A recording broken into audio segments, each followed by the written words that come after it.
शहर में।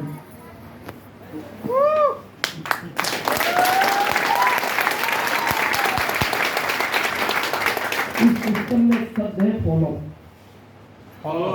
फॉलो बहुत बड़ी ताकत है उसमें। ये उसी का नतीजा है।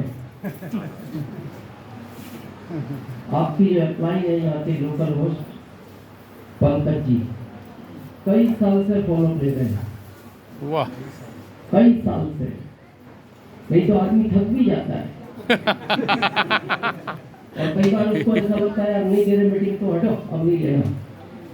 लेकिन वो हर 3-4 महीने में मेरे को मैसेज करते हैं और कई साल से करते हैं सर एक बार जहानाबाद। बहुत सुंदर। बस वो इतने लिखे रहते हैं एक बार जहानाबाद। ये उसी का नतीजा है। यानी कितनी बड़ी ताकत है फॉलो में। बहुत बड़ी ताकत जो सुबह में टीसी सर समझाते हैं इस बात को। चलो कुछ समय हम बात करेंगे। मैं भी ज्यादा समय आपका नहीं खराब करूंगा। मेरी शाम को फ्लाइट है पटना से। मेरे 3 निवेदन है, ध्यान से सुनना। पहला, हालांकि पंकज जी ने इस चीज के लिए आपसे जिक्र भी किया, जिनके पास बहुत इमरजेंसी कॉल नहीं है तो थोड़ा सा ही तो मोबाइल बंद रखें और आप लोग आपस में बात ना करें। वाह जी। जब तक हम बात करें तब तक आप बैठे। कंडीशन नहीं है कितनी देर बैठना है। आखिरी कब तक बैठना है। भारत का समझदार व्यक्ति वो है, कोई छेड़खानी नहीं करनी आपको। भारत का समझदार व्यक्ति वो है जितना खर्च किया है उतना वसूल। अगर आपने 17 लाख रुपया दिया है तो उतने का प्रोडक्ट तो लो। अभी 18 लाख की कल आए रवि जी, मैंने पूछा कार कितने की है। 18 लाख की है। क्यों 18 की है? तो 18 जैसी चीज मिल गई। ये 12 लाख में 12 वाली मिल जाती। तो 150 खर्च किए उतना तो लो। इतना तो लो। तो मैं आपसे बीच बीच में पूछता रहूंगा, पैसे पूरे हो गए या बचे हैं? तो जब तक आप कहेंगे बचे हैं तब तक हम बात करेंगे। और जब आप कह देंगे 150 का हिसाब बराबर हो गया, मीटिंग को खत्म कर देंगे। फ्लाइट छूट जाए तो छूट जाए।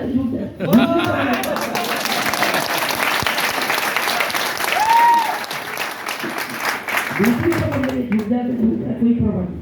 पैसा वसूल करना। हाँ, पैसा वसूल करना। हालांकि 150 में तो 25 रुपए ये लोग भी कर गए। लगता है फिर भी रेडी है। मेरा नाम दिनेश चौधरी है। मेरा जन्म हुआ यूपी मुरादाबाद में और मैंने काम शुरू किया रतलाम एमपी से और अभी मैं आया हूँ उदयपुर राजस्थान से। वाह, तो ये थोड़ा कंफ्यूजन वाला इंट्रोडक्शन नहीं होगा जी।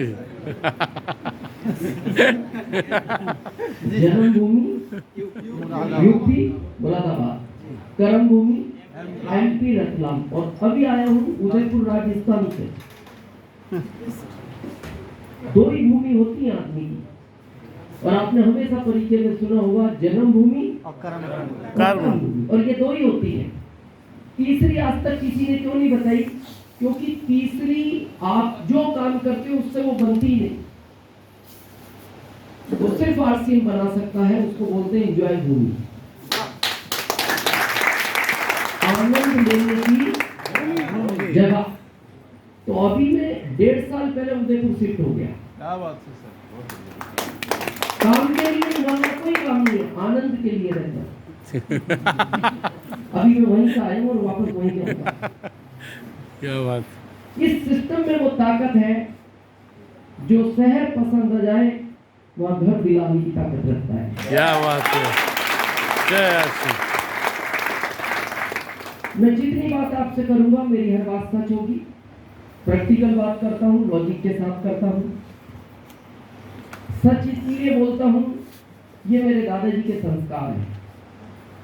जिस परिवार में मेरा जन्म हुआ, मेरे परदादा जी अकेले थे, दादाजी अकेले थे, मेरे पिताजी भी अकेले थे। 100 बीघे जमीन थी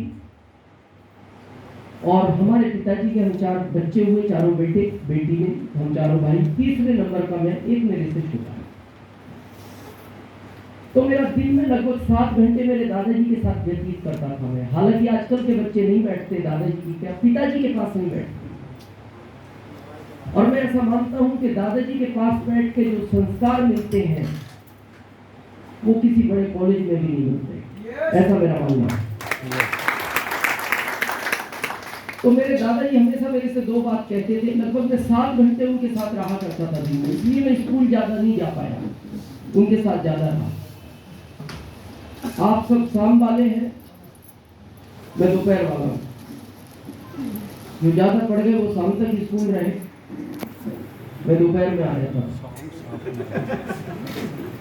तो मेरे दादाजी 2 बात कहा करते थे। बेटा, पहला, एक कभी झूठ नहीं बोलना, हमेशा सच बोलना। परेशानियां आएंगी, जीत तुम्हारी होगी। तो मैं पूछता था ये कब होगी, बोले ये मेरे को नहीं पता लेकिन होगी। और दूसरा वो बोलते थे जिंदगी में ऐसा काम कभी मत करना कि तुम्हारी वजह से लोगों का नुकसान हो। वाह, बहुत सुंदर। कभी मत करना, हमेशा ऐसा काम करना कि तुम्हारी वजह से लोगों को ज्यादा फायदा हो। उसमें भी परेशानियां आएंगी लेकिन जीत तुम्हारी होगी। कब होगी ये मेरे को नहीं पता। और ये बात कहते कहते वो इस दुनिया से चले गए। मेरे परिवार में आज भी मेरे अलावा कोई सच नहीं बोलता। ये बात भी सच है। अब नहीं बोलता तो नहीं बोलता। मैं क्यों बोलता हूँ, 7 घंटे उनके साथ रहा, शायद मैं भी नहीं रहता तो मैं भी नहीं बोलता। और मैंने इस सच के साथ बहुत संघर्ष किया। मैं आपसे पूछना चाहता हूं, जहानाबाद वालों, जिस युग में हम जी रहे हैं, सच बोलकर कितना आगे बढ़ सकते हैं? जिस देश में आप हो, जिस माहौल में आप हो, रवि जी, नो चांस। बहुत मुश्किल है, बहुत मुश्किल। मुश्किल क्या, नामुमकिन जैसा है। पता है, गलती नहीं है। जिन कामों को कर रहे हो उसमें आप सच बोलकर आगे बढ़ ही नहीं सकते। यहाँ कितने लोग सच बोलना पसंद करते हैं? हाँ, पसंद में तो क्या समस्या है? हाँ, पसंद तो करते ही है। वो लोग हाथ खड़ा रखते जो सुबह से शाम तक हर बात पे सच बोलते हैं। बहुत ध्यान से हाथ खड़े करना और लाइन ध्यान से सुनो। सुबह से शाम तक हर बात पर सच, सुबह से शाम तक हर बात पर सच। लगभग 10 हाथ खड़े हैं और देखना ये भी अभी नीचे होंगे। आपसी बात करते।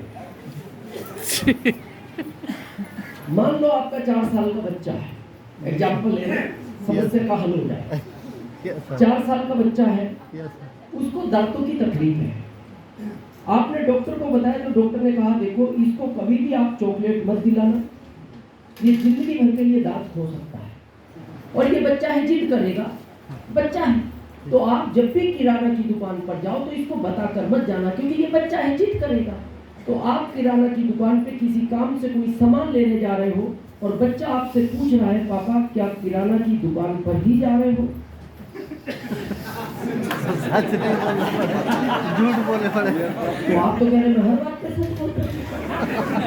संभव ही नहीं व्यवहारिक जीवन में। ये गलती नहीं है, ये आपकी मजबूरी है। तो दुनिया में जो आप काम कर रहे हो, सच बोलना चाहते हो, बोल नहीं पाते। जैसे इसको थोड़ा समझते हैं। आसान है पर किराना सरल। की दुकान में आपने 20 लाख रुपए लगा रखा है। कितना? 20 लाख। तो जो प्रोडक्ट आप 100 रुपए में खरीद के लाए हो, तो इसको 120 में बेचोगे या नहीं? यस, बेचोगे। यस। तो ये बात ग्राहक को बता सकते हैं? No.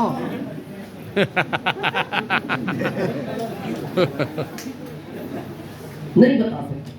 क्यों? मजबूरी है। फिर वो 110 दे सच बोल दो, 5 से नहीं देगा। तो ये गलती नहीं, मजबूरी है आपकी। चाहते नहीं, सच झूठ बोलना पड़ता है। मान लो जॉब में 5 लोग हैं, एक का प्रमोशन होना है और आपका सीनियर पूछ रहा है किसका करूं, तो आप पता क्या बोलते हो? सर पहला काम क्यों है, दूसरा टाइम पे नहीं आता, तीसरा आपके सामने आता है, चौथा साइन करके निकल जाता है, आखिरी में मैं बचा, बाकी आपकी मर्जी है। ये बात सच नहीं है, पर आपको अपना प्रमोशन कराना है तो झूठ बोलना ही पड़ेगा। हर काम यही है। आप वकील का प्रोफेशन देखो, किस बात का पैसा मिलता है? झूठ बोलने का। और जितना अच्छा झूठ बोल सकते हैं उतना बड़ा पैसा है। राम जेठमलानी हमारे भारत के बहुत बड़े वकीलों में नाम आता है उनका। पीछे मेरा एक काम पड़ा, मेरे मिलने वाले थे, तब मैं उनके पास गया। उनकी पता है काउंसलिंग फीस क्या है? केस लड़ना बात की बात है, 10 लाख 10 लाख काउंसलिंग कि मैं आपसे ये काम करवाना चाहता हूँ, इस बात के 10 लाख है। काम बाद में होगा, उसका पैसा अलग है। तो मैंने उनको एक बात पूछी, मैंने कहा 10 लाख किस बात की? बोले मैं केस जितवाने की गारंटी लूंगा। मैंने कहा अगर जीतने जैसा केस ना हो तो आप कैसे जितवाओगे? बोले आप इसकी चिंता छोड़ दो, मैं इतनी सफाई से झूठ बोलता हूँ कि जज भी मेरी बात जज नहीं कर पाता। इस बात का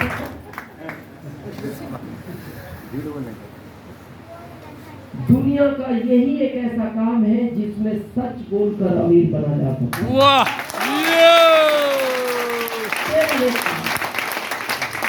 और मैं आपको कह भी दूं, जितने यहाँ सीनियर है, डिस्ट्रीब्यूटर है, झूठ के साथ इसको आप बड़ा नहीं कर सकते। क्या बात, बहुत सुंदर। और झूठ बोलना भी आदत में है, धीरे धीरे कम करो। और बिना मदद किए इसमें आप कामयाब नहीं हो सकते। जिस दिन आपकी भावना ये होगी कि मेरी टीम के लोग आगे बढ़ने चाहिए, मेरा क्या होगा कोई फर्क नहीं पड़ता, उस दिन आरसीएम आपको बुलंदियों तक देगा।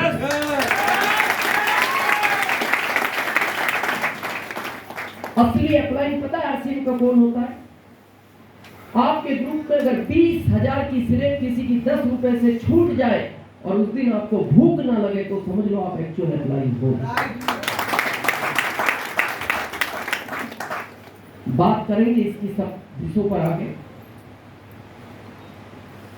आज हम सब यहाँ आए, बुलाया तो बहुत को था, सब नहीं आए। क्यों?